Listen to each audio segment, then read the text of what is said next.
Pouvez-vous nous résumer les signes permettant d'identifier une arthrose du pied? Ça touche différentes articulations,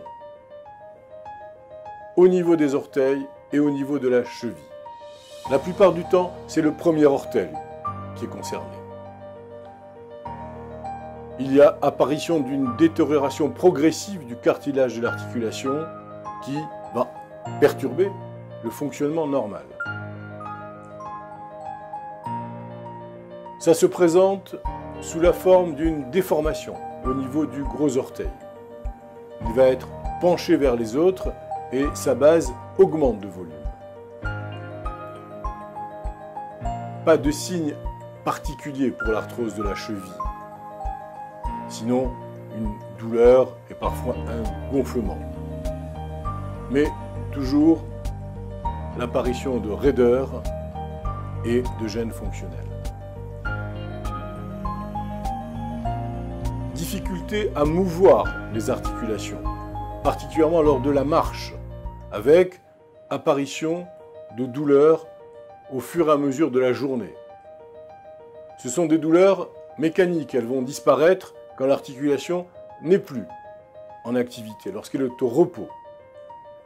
C'est une arthrose qui est d'évolution lente, mais elle peut devenir particulièrement invalidante si la douleur ou la gêne s'intensifie. Quels signes peut-on retrouver dans une arthrose du dos? Au début, indolore, car le dos est peu mobile. Sinon, apparition de douleurs hautes du dos entre les deux épaules. Les douleurs d'arthrose dorsale sont des douleurs en ceinture qui vont évoquer des douleurs cardiaques ou paracardiaques ou pulmonaires. En résumé, docteur, comment reconnaître une arthrose lombaire? Les travailleurs de force, les chauffeurs livreurs, les sportifs, les obèses vont être touchés plutôt que les autres.